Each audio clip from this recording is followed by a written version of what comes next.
I just want to train the muscle, not be hurting while I'm doing it. And with me, with having nerve pain all the time because of my multiple sclerosis, I have to feel good. Right. Welcome to Help People Heal podcast. The most important part with me training people is nutrition. Right. Everybody know how to pick a weight up and put a weight down. Yeah. But do you know how to eat right? You know what I mean? You know, I preach that. Right. You know, nutrition and your supplementation and stuff and feeling good. So. Totally. And you talked about macronutrients and something that, for me, which was a huge wake-up call, you started talking about micronutrients, right? Yeah, and I was like, oh shit, that's... Yeah, a lot of people don't know nothing about that. Right? So talk about micronutrients. Well, you know, it's the feel-good part of the you know, you have to feel good first. Like I said before, you have to feel good in order to want to come and do this. And that's a lot of part of your I even put CBD, Cure CBD into my micros now. It makes me feel good. Right. I just want to train the muscle, not be hurting while I'm doing it. And with me, with having nerve pain all the time because of my multiple sclerosis, I have to feel good. Right. You know, so it makes, once I feel good, then I can come in and just go. Yeah, so micronutrients is all about feeling good. Like what else is it? I would say it's more nutritious, right, than the macronutrients, because the macro is about how you look. Yeah, the macros is to make you what you look like. Right, like protein. The protein, the fats, the carbs. But what are some micronutrients? Micro, to my micro or macro? You want micro? Micro. Micro is your supplementation, like vitamins, antioxidants, minerals. I mean, it goes on and on and on, you know. Whatever it takes for you to feel good, to get up, to come into whatever program you're doing to get it going. And that's extremely important for you because Very. It's extremely hard, as what I've heard with multiple sclerosis, to do this, man. My body hurts. Nobody else in the world that we've seen is a professional bodybuilder with MS. How does that play into a factor with your workout routine? I mean, man, it's more of a mental first. My mental is something out of this world, you know. I mean, you know, when people tell you, especially doctors, like these are professionals at their field, and you got a doctor telling you what you can't do no more. I mean, you know, that was tough. Right. That was tough, man. That was tough for me. So it made me want to, you know what? I don't believe you. Right. You know what I'm saying? So when I put that in my head of like, and then I just do it. Now I tell you this. Now doing it was the tough part. Right. That was hard because then you start to doubt yourself. You be like, man, maybe he was right. Maybe he or she was right. Maybe that doctor was right. But then, you know, it's always the next day. Try a little bit of next day. Try a little bit of next day. And, you know, and I just kept doing it, kept trying. And the nutrition part of it is easy for me because I actually went to school for this. Like, I'm a registered dietitian. Okay. So I know nutrition. And I know my body. I know how my body processes foods. So once I know myself, okay, great, I know I can eat this. But then I had to learn to eat the type of foods so it doesn't trigger my MS. So now I had to go back into my books and learn, okay, what foods is not going to increase inflammation, what foods is going to be good for this, and for helping with my joints, what micro I can take for good minerals and antioxidants because. You know, and then, you know, I was always a bodybuilder before MS, you know, but I was never like seriously. So when did you get diagnosed with MS? I got diagnosed with MS back in 2016. So November the 2nd, 2016 is when I was diagnosed. How old were you at that time? I was 40, I want to say 42. He doesn't look like he's 50 years old right now. Yeah. You know, I don't drink, I don't smoke, I've never done that. 22 years in the military, I've never picked up a beer or nothing. And impressive. Alcohol, it's not my thing. You know what I'm saying? So, you know, so I just chose to not to go that route and be my own leader and follow my own path. I wasn't a follower, you know, so. Because a lot of people do things because they're following Right. the other crowd. They want to be cool with the other kids, you know. It's not my thing, you know. Okay. So going back to when the doctors told you Yeah. that you couldn't do that, right? Mindset. So you had the belief that you could, Right? Or the belief that like maybe they're wrong. Yeah, I just like, you know what? I don't believe you, you know, because coming from what I come from, people told me I wasn't gonna never do nothing. I wasn't gonna get out of the hardships of things living where I was, you know. So, you know, I just chose to not to believe people and follow the beat of my own drum. Mm-hmm. You know what I'm saying? A lot of people call that Mamba mentality. Mamba, yeah. I had that way before Kobe was even born. You know what I'm saying? But we didn't call it that. We didn't. Wasn't no name for it. It was just. So I did a lot of things out of fear. Out of fear. Yeah, and I know you see your face on your lip. Yeah, so I did a lot of things out of fear, like because I could look back and see where I came from. So I was scared to go back there. Interesting. I'm like, I don't want to live like that no more. Yeah. You know what I'm saying? So I kept pushing forward for fear, out of fear. Like, damn, so man. Fear was your strength. So if I fail, I got to go back. You see what I'm saying? Right. So that's where my mentality came from fear. Okay. And I'm sure like lots of people feel the fear, but it paralyzes them. Yeah. But for you, the fear was like a motivator. Yeah, it was because fear is not real. Right.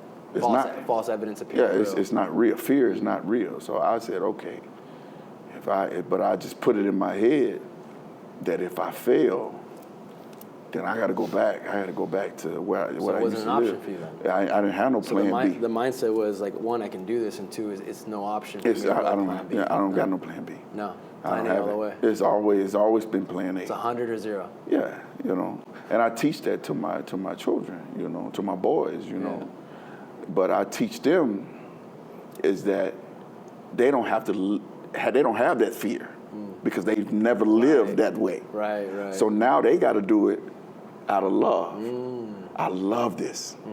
You have to love this shit. Right. You see what I'm saying? Yeah. It's got to pull you. So you have to do it because you love it. Right. You don't got no fear. Right. Daddy got you if you fall. Right. So, but now you got to do it now out of love. And all my boys know the number one word I ask of them is effort. You got to show me effort. You know, so that's number one. Okay. But they do it out of love, not out of fear. That's amazing. So, okay, I'm breaking down, like, going back when the doctors told you couldn't. First started with mindset. Started with you saying, no other option. This is the only way I can go. That's right. And for you, that might have been the easy part, right? Yeah. Because the hard part's doing it. Going into doing it, what did you do to ensure, like, your mindset stayed on point? Or, like, was there stuff do you meditate? Is there other things that you incorporate into your mental practices for that, or is it something you just naturally? It just naturally comes because it goes back to fear again. Okay. You know, you got to understand. MS put me in the bed, put me down in the hospital. I was in the hospital. What's it like having a lot of people 8 don't months. know. Like people don't know. Like, what's that like? It affects everybody differently. Okay. Everybody MS is different. You know, I think we got like 4 or 5 different types of MS. Okay. Mine is primary progressive MS. You know, primary progressive. So mine, it progresses. Okay. You see what I'm saying? So, but with the right, Progresses as in it gets worse. It's supposed to get worse over it's time. get worse. But with the right medication, you can stabilize it. You know, so I take medication every week for the rest of my life. Gotcha. It is what it is. Yeah. You know what I'm saying? So once a week, I take this medication, and it slams. For like the nerves. Yeah, it slams me to the floor. Okay. For a whole day. Okay. For a whole day, I'm done. You know, ain't no getting up, ain't no, yay, you know. Right. No, I'm out. I'm in the bed. My wife caters to me and has to serve me, and you know, my feet. All day. You're all day. It's a 24-hour thing because what it does, it takes my body, and it squeezes everything is tight, and then it gradually, slowly lets me back out to normal. That's what it does. That's crazy. You have to deal with that every week. Every week. This is every week. I can't skip it. No, right. You know, so I do it every week. Gotcha. You know? I'm curious like how the sleep tinctures will help during that time. I mean, with the focus. So I take the sleep at night, and then I take the focus during the day. So when I take my medication, I load up on the focus. Okay. I load up, drop, keep it dropping.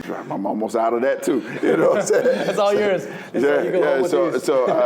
I take so much because I know what my body's about to go through. I already know. Right. So whatever I can do to like, I ain't gonna say stop it. Right. It ain't gonna stop it, but just to make it a little bit more, so I can get up and go use the bathroom without feeling like I'm walking on Legos. Because that's what it feels like. Really? It feels like you're stepping on Legos every single time. Really? So it's a very like your whole body from top to bottom is just it's bad. You know what I'm saying? So.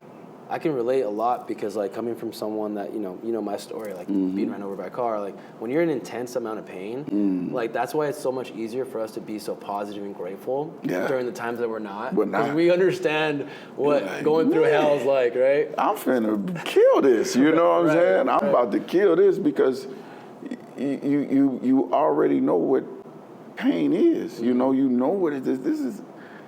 And they talk about pain management. Ain't no such thing as pain management. There's no such thing. You just gotta just deal with it. You gotta go through it. So, and I'm the type of person. I'm literally in pain pretty much every day. Yeah. But do I show it? No, I don't show it. I don't show it because I know how to deal with it. Right. Because we've been dealing with it for a while. Yeah. Okay. We get up. We gonna get going. We get to moving. Do my micros first in the morning to feel better. Take whatever I need to feel good. Yeah. Then once I feel good, then I can get my day going. Like some of my mornings are a little bit slower than others. It is what it is. It's fine, so. Yeah. But I'm going to get going. I'm going to get to moving. So when you actually became a pro bodybuilder, you were a pro bodybuilder before MS? No, after MS. After MS. And after back surgery too. So talk about that. So after you got diagnosed with MS, back surgery, they say there's no way in hell you're going to do this. Yeah, they say, you're done. You're done. And now you're on the process of doing that. What was that like? Yeah, I mean, like I had back surgery because of MS. Okay. So my nerve had pressed down. I mean, my spine had pressed down on a nerve that controlled this right leg. So I had to learn how to, walk with this leg again. Yeah. So, and then the best thing about it is that there was so much pain coming down this leg that it was just, I had to have the surgery. I kept fighting it off. And then my wife said, have the surgery. But I'm like, my life about to be over. Like, this is back surgery. Right. Nobody ever had back surgery and said, okay, I want to become a pro bodybuilder now. Nobody said that. Right. I want to be, okay. This guy did. Now you know what? I want to be a pro. Yeah. I want to be a pro bodybuilder. Yeah. After major back surgery, the name of my back surgery, anybody want to look it up, it's called lower lumbar decompression. That's the name of my back surgery. It's where they go into your back, cut you open, and I got a scar back there. They go in and they pull the spine off the nerve so you can have feeling in both of your legs again. Dang. Now, the surgery wasn't so bad. Like the discs in between, was that what they, okay, oof. Yeah, it was bad. Intense. And that guy saved my life, man. The doctor saved my life. I sent him a Christmas card every year. Nice. That man saved my life, man. I mean, he gave me my legs, my mobility back. And the funny part is the day of the surgery, the next day after the surgery, next day, I was up walking with a walker. Wow. The next day. That's impressive. Is that normal after that type of surgery? No, it was like, oh, you need to sit down, because they want you to relax and chill. Calm down. And it's just, I just... That mama mentality, I'm like, yo, I got to go. Man, I can walk. Right. And I was walking with a walker, but I was up. Right. I was up walking and moving with the walker. And it felt great. It felt good, even though surgery was bad. But the doctor said, the worst, because I've been lifting since I was 14. So I had all this muscle on my back. I had a lot of muscle tissue back here. And he said, excuse me, the worst part of this surgery is the healing process. Because he had to cut through all this muscle just to get to the spine. He's like, dude, there's way too much muscle back here. So he said, going through, not normal. Yeah, he said that's going to be the hard part of healing. Right. The muscle has to heal back. Right. So that was the part that had to heal, not the surgery. You're fine. Right. He didn't put nothing in, no foreign object, no nothing to heal. He just had to pull it back. I don't know how he did it, but I don't know. But it's just I wish I could have recorded it. But it was he just had to release that spine off the nerve. So after that, like now, working to become that pro bodybuilder. Yeah, I did it in 1 year. In 1 year. I did it. I had the surgery in February of 2022. November 2023, I was a pro bodybuilder. Wow. How did that feel? I mean, it just verified everything because I said it. Yeah. So it's like, okay, I told everybody, okay, I'm finna go win this show. I'm gonna go win. Okay. I'm finna go become a pro. Right. And the worst thing somebody could tell me, oh man, that's a big show, man. I don't know. Right. I don't know. Some doubt. Just throwing some doubt your way. That's all I needed.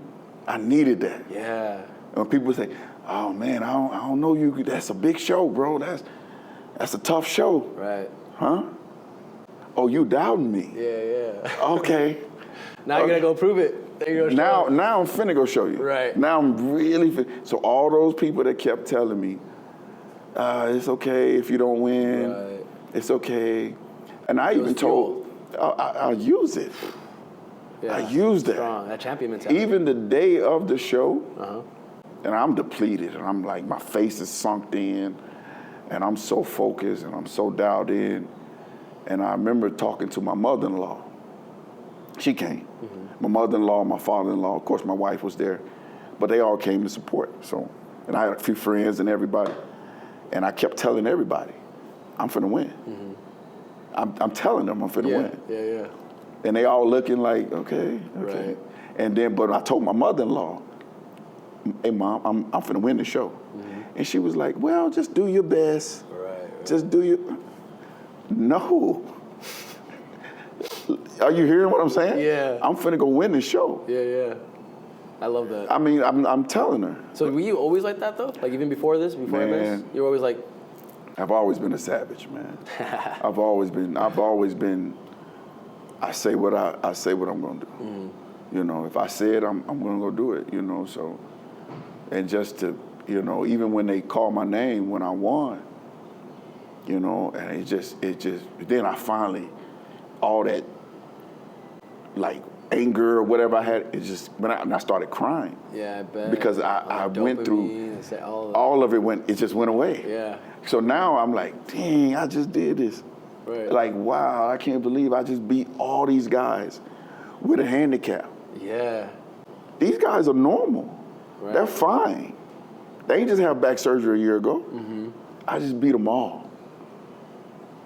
I beat every last one of these guys. Dope. Man, you can't tell me nothing, Right. man. Yeah, for sure. After that, I can do anything. Oh, man, forget it. Forget about it. It was easy. Right. It wasn't easy, but it just verified to me that, you know what, words are very powerful with action. You have to do it, but you have to speak it. Yeah. Speak it into existence. You have to speak it, man, and do it. You know, you have to go do it. You have to go put the extra work in that everybody don't see. Now, I train, you know, coming, and I couldn't train my back the way normal people train. I couldn't do bent over rows. You had to adjust. So I had to adjust my whole workouts to become a pro. Right. Shoot, man, my back looked better than everybody did, man. I mean, shoot, that back shot was crazy. Yeah, man, my back shot was crazy, man. But it was just work, you know. What's up? Yeah, man. So, like, for other people going through a process, maybe not trying to become a pro bodybuilder, but going through MS or going through other injuries and they're in the healing process, a big thing you would say is to speak the things you want to see into existence first. You have to speak it, but you have to put forth action. Yeah. You know, everybody say, "Oh, I gotta pray. Yeah, you can pray. Yep. But you gotta action. You gotta do it too. You know what I'm saying? So, and it's gonna be challenges. It's gonna be a lot of challenges. It's gonna be a lot of, you know, things that comes in your way. And you just can't stop. You can't let that stop you. You have to keep pushing forward, keep telling yourself that I got this, and just make it happen, man. Like, nobody became successful by just talking. Right. I don't know nobody. You know, you gotta do that grunt work. You gotta grind. You gotta, you know, it's gonna be a lot of sleepless nights, you know, and stuff like that. But you just gotta put that work in and do it, man. You know about that. You know, you do it all the time. You know what I'm saying? So it feels better when you can prove people wrong, you know, and be a man of your word, man or woman of your word. Right. You know what I'm saying?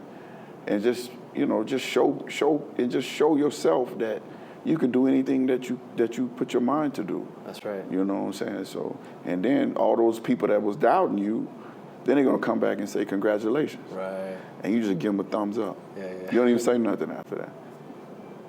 I told you. Yeah. You know what I'm saying? Yeah. You know, and you just keep it moving. You know, so yeah. That's super important. Like.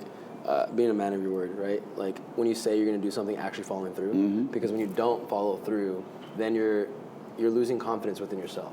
And with other people too. And with other people, yeah. Yeah, it diminishes your character.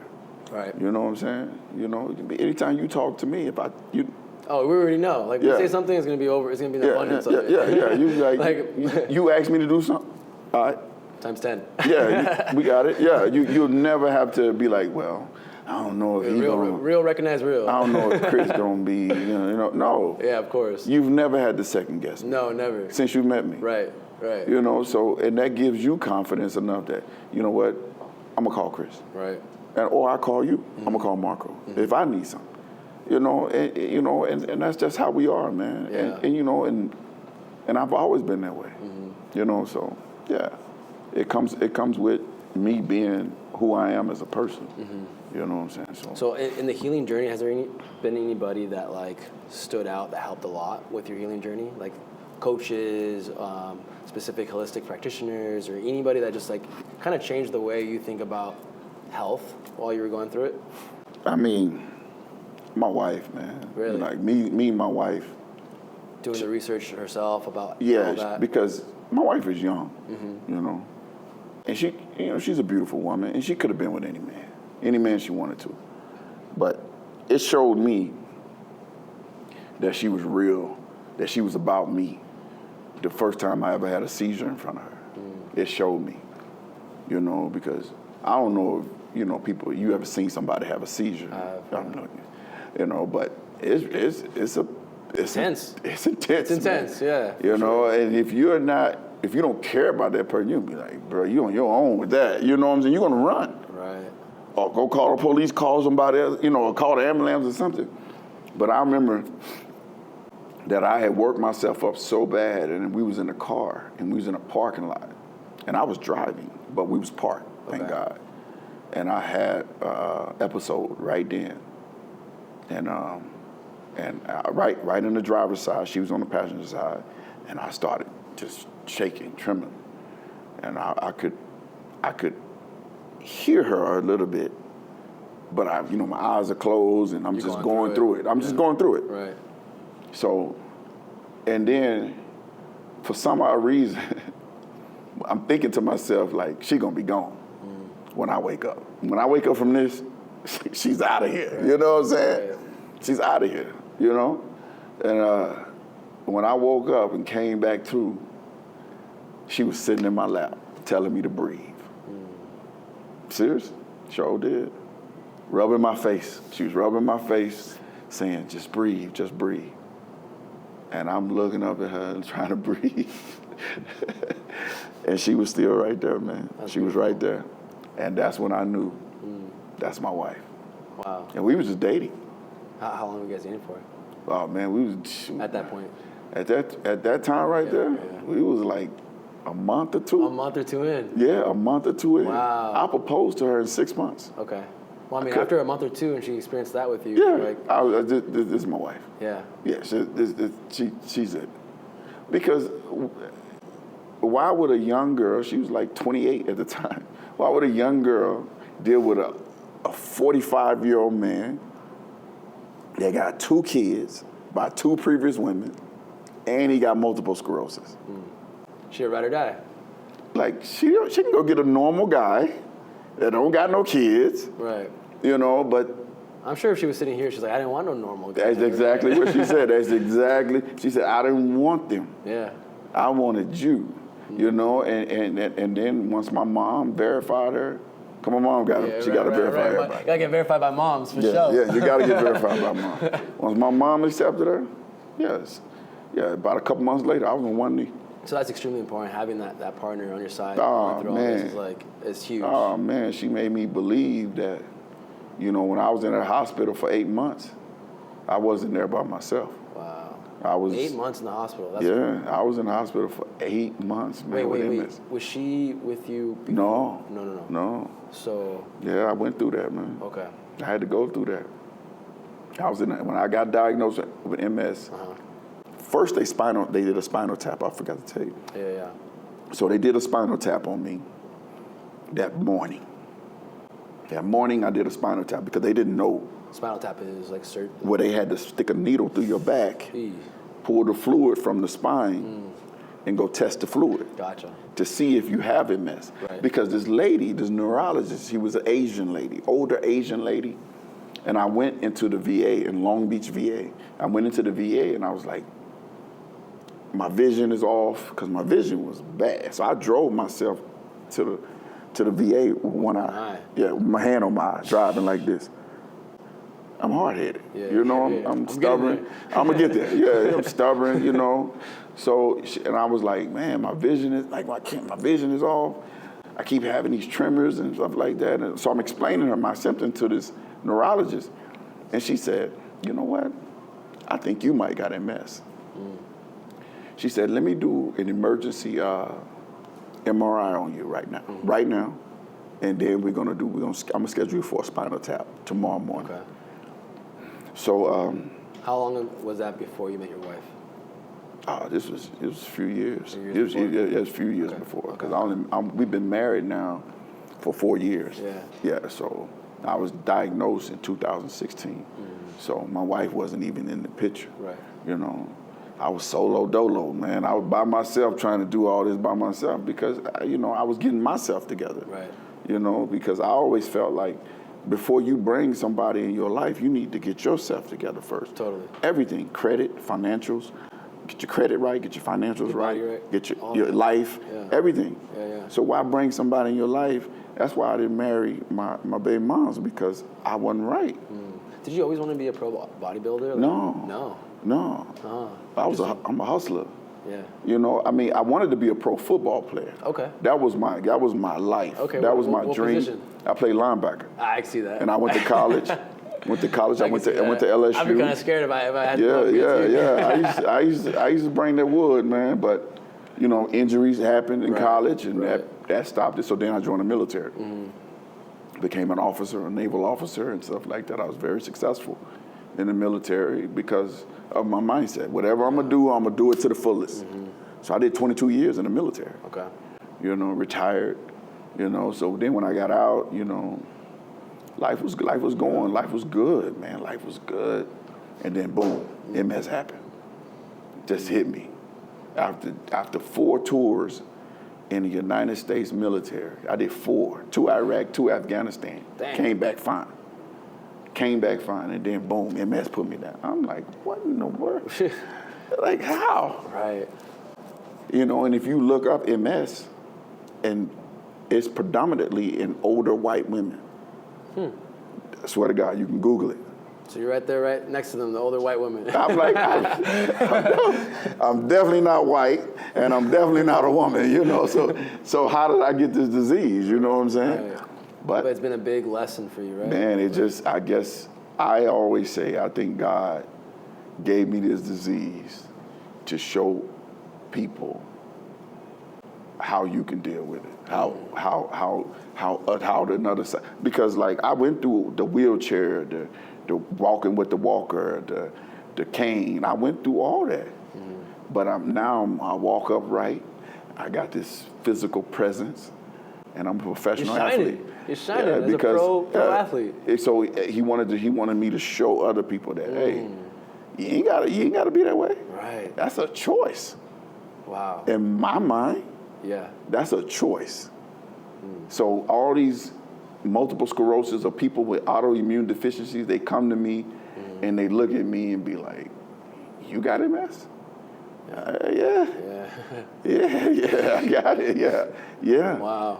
I go in these MS speeches and MS clinics, and they look at me like, "Man, you look good." I was like, "Yeah, sometimes I don't feel it, but it's all a perception, Right. you know." So you have a charity with MS or something? Yes, I do with it's msforms.org. Okay. MS4, the number 4 MS, Okay. MS4MS. And so with that, it's like, what's the charity process Man, look like? we team up with a lot of doctors and a lot of and we just gave like over $100 and some thousand to this to a research facility in Boston. Okay. We just gave over $100 and some thousand to them. So for the MS research team, Okay. to keep providing research, see if we could find a cure. How can we get the cure to people with MS? Can we do it through your charity? I could definitely connect you with the right powers that be, the CEO and everything of MS4MS. Okay. He's amazing. Yeah. I would love to. Like, we'll figure out a way to bridge the sales. Yes, sir. Now that you're on Team Cure, which Yes, sir. Thank you so much. I It's an appreciate honor. it, man. It's an I honor to appreciate have it. you on. Man, God bless you, man. Thank you. We're gonna definitely make sure you have Stuff enough. saved my life, Make sure man. you have enough. Stuff saved my life, for you. man. Trust me. But we want to also give back, right, to Yes, the sir. community. We have a collection that's going to come out here pretty soon. Yes, sir. That we'll share with the audience, but it'll be bridged to that somehow. That's somewhere. awesome, man. Hell yeah, man. Yeah. Hell yeah. All this stuff I use, I just put some roll-on on just a minute ago on my knees and stuff, elbows and And it's all, and the best part is all natural. Right? It's all natural. Like there's no bad chemicals, anything No. like nothing. It's just all No, plants I've been on it. CBD. I've been on it now. How About a long? month? No, it's Month been and a half, longer 2 than that. months? You've been gave this to me. Yeah. A couple Been months. a couple months now. Couple Yeah, months now. you've been gave this to me, and I was out of this because I put it on every. Dude, he went through the roll-on faster than anybody that Yeah. I've seen go through a roll-on. I need it. I need it, Yeah. man. Like this is not no. I wish I could say, I don't need it today. I need it every single day, and I be rolling. Sometimes twice a day. Yeah, You know what I'm as saying? much as you want. You know, You can't because- overdose on CBD. Yeah, you can. you can take the whole bottle. Like And you're feeling it. what I just- like is down it. it's no THC in this. Yeah, exactly. So I don't So you ain't getting feel high. I don't feel off or none of that. Right. You know what I'm saying? So because I don't smoke, so it's perfect, man. Dude, appreciate you so much. Man, for God hopping bless you, on the man. I podcast, appreciate you, man. Thank for you so repping much, Team brother. Cure. Come on, man. I need some swag too. We're about to get the swag. I Right here, need ready? some swag. So the fire merch just came in. We got this cool ass one right here, Bodybuilding Cure CBD Warrior. If you're watching this, it's on curecbdshop.com. It's live, limited supply. We're giving 100% of the proceeds to MS for MS, the MS foundation that Chris is talking about. All of these are extra large because these are going to him. You know, Chris is a big boy.